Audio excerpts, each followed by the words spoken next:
What's up, XFL Nation? This is Bird Gang 114. Like usual, I'm Ed. I'm Cam. And today we're going to talk about XFL Week 2 predictions. We're going to start off with the first game of the weekend, which is the New York Guardians visiting the DC Defenders. I think this is the matchup of the week. I think so too. 100%.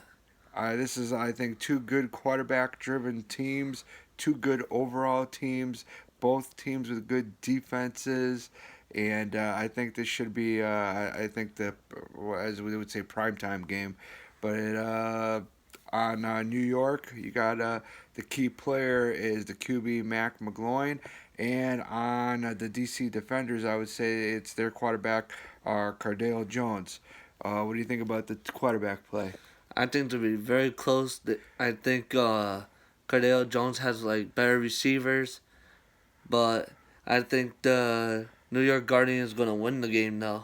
Even though I think the other guys have a better game. Well, the point spread on the game is, are you gonna say they're gonna win outright, or are they? No, I'm just saying Guardians is gonna win it. Ooh, so you're saying they're outright because the Defenders are giving them 3.5 I'm just saying they're gonna win it. Oh. All right, and I agree with you on it's gonna be a good game, but I am opposite of you. I think it's gonna be the DC Defenders that are gonna win the game. The reason I say that is because they're at home.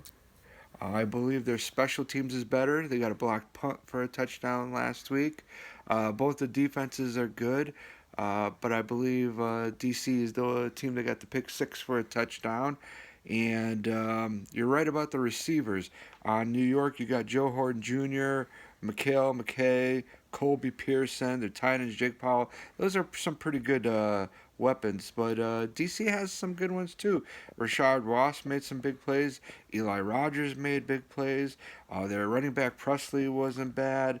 So I would say, it's a pretty even match team. I'm going to say the over-under is 47.5. I think it's going to be, I would take the over, but I'm going with the DC Defenders at home. Well, I'm going to go, like I said, New York Guardians, but I'm going to say over also. I think it'll be over. The second game of the week is the Tampa Bay Vipers versus the Seattle Dragons.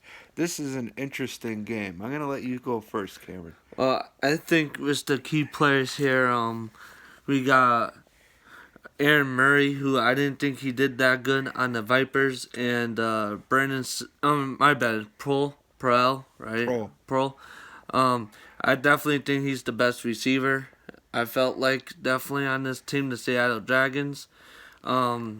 Also, I thought Seattle Dragons had a good defense. They had the linebacker Steven Johnson, who had 8 tackles and 2 tackles for loss. I felt like he could have got defense of the week. They had some hard hits. I was going to say. So I think it's going to be seeing how the Vipers can finally score in the red zone, because they should have had a couple. But I still got the Dragons winning this game. And what do you think? Who you got winning? Well, I also agree with you. I think it's going to be a great game. I'm going to pick Seattle Dragons just like you did. I just think they're a better overall team. I think Coach Zorn had them going. If it wasn't for the mistakes going into the end zone. Well, the fumble, yeah. Yeah, that hurt. That definitely hurt. Well, no shit, it hurt. Well, no, they could have been a 2-possession game. I know. So that was it. But I believe they were just a better team. They were clicking with Brandon Silver as QB. He was hitting Bird. Him and Austin Proehl, they were having a connection on it. And their running back Williams, he made that stop on a dime and then run into the end zone. Yep. That was some good plays. Tampa Bay, I wanted to see how that QB plays out this. I know he had a bad game last game, but he has to play better definitely in this game to keep his job. I don't think it was all QB. No. They were moving the ball back and forth, but their defense was not in sync. They were letting a couple of the Guardian players downfield wide open. So I'm going to say, Tampa Bay, it's not all on the QB, but they definitely got to pick it up a notch. That's for sure if they want to be in this game. It's the Vipers, surprisingly, are giving 2.5 points to the Dragons. I'm going Dragons. The over-under is 45.5.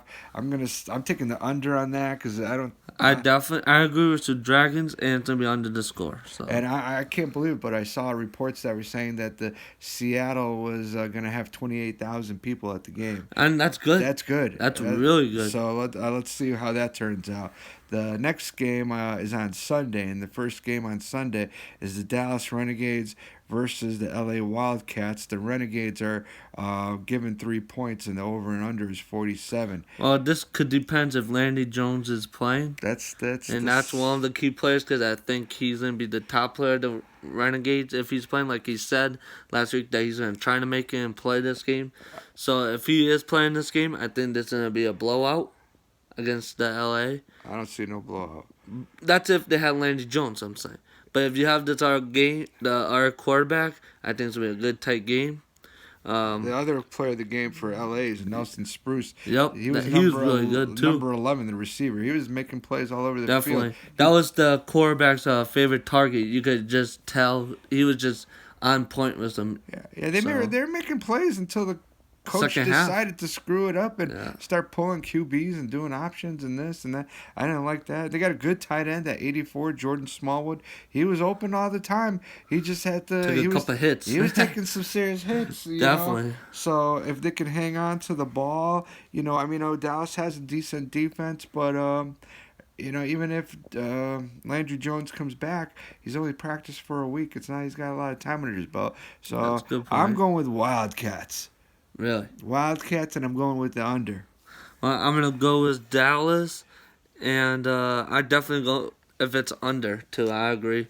I feel like it's going to be an under. The final game of Sunday is going to be the St.LOIS battle, Hawks versus the Houston Roughnecks. Houston's given 6, and it's 49.5 points. What do you think, Cameron? Well, the top two key player I would definitely go is Matt Jones. He has the most rushing yards in the league so far.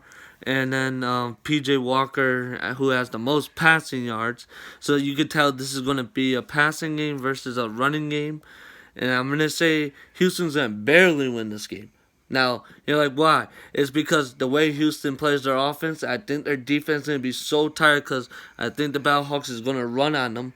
And it's going to make them tired, the defense. And that's why the game's going to be so closer than everybody's going to expect. But I still got Houston winning the game, though. But are they going to cover? Say that again? Are they going to cover? They're given 6 points. I'm going to say it's going to be closer than that. So I'm going to go with Battlehawks just the closer as the points. So I'm saying it's going to be like a 3-point game. I'm totally opposite. I think Houston's going to smoke them. I think they're just going to way too much for St. Louis with Walker throwing it to Phillips and Coates, and I like that. I understand Nick they got a good defense too. Their line is fast. I just feel like they're going to tire them out, though. I don't being on the field forever. I don't know about that, but I don't believe in their St. Louis's quarterback Jordan Teamu. That's what I'm saying. Matt Jones is best at all. I think the best player on the team is the freaking kicker, the punter, I should say. Definitely. King. So I think he's going to have a workout. But let's hope all the games are as good as they were last week. That way the momentum keeps building for the XFL. That way we have some more football to watch and we can talk and have a good time. So we'll do a recap video on Monday morning. And then on Tuesday, we'll put out a new power ranking video for week 3. And on Thursday, we'll do a new predictions video for the coming week. And hopefully this week was going to be good games like last week.